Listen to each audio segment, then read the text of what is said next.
నటుడు Jabardasth comedian rocket Raghava తన career ఆరంభ కష్టాలను సినీ ప్రయాణంలో ఎదురైన అనుభవాలను ముఖ్యంగా నటుడు శ్రీనివాస్ రెడ్డితో ముడిపడిన ఒక సంఘటన ఓ ఇంటర్వ్యూలో పంచుకున్నాడు.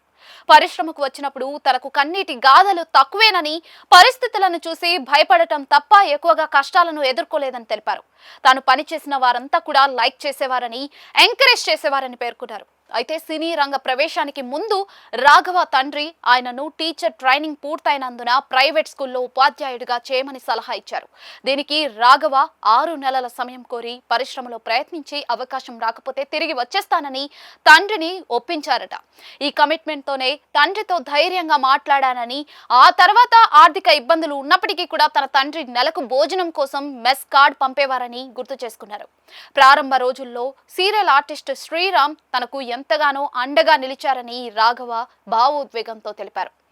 రూమ్ రెంట్ పంచుకోవడం వంటివి కాకుండా శ్రీరామ్ చాలా బిజీగా ఉండి కూడా తనకు తిరిగి డబ్బులు ఇచ్చేవారని, అవకాశాల కోసం తనతో పాటు షూటింగ్లకు తీసుకెళ్లి డైరెక్టర్లకు పరిచయం చేసేవారని, జేబులో 200 రూపాయలు పెట్టి ఎంజాయ్ చేయమని పంపేవారని చెప్పారు.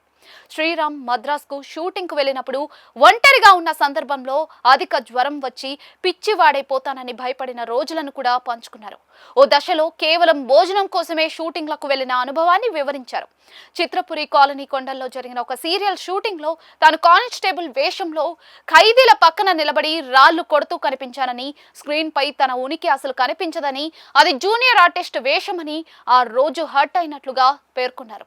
డైలాగులు చెప్పగలనని, ఈ వేషం జూనియర్లు చేయదగిందని చెప్పి డైరెక్టర్ను అడిగి అక్కడి నుంచి వెళ్లిపోయినట్లుగా తెలిపారు. ఆ తర్వాత జెమినీ టీవీలో యాంకరింగ్ అవకాశం లభించిందని, అప్పటికే నటుడు శ్రీనివాస్ రెడ్డి నవ్వు నవ్వించు అనే కార్యక్రమానికి యాంకర్ గా వ్యవహరిస్తున్నారని గుర్తు చేసుకున్నారు.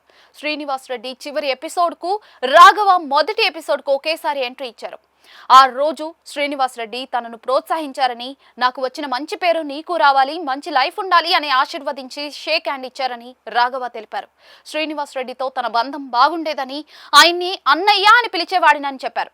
అయితే నవ్వుల సవాల్ అనే మరో కార్యక్రమం విషయంలో అనుకోకుండా ఒక పొరపాటు జరిగిందని రాఘవ వివరించారు.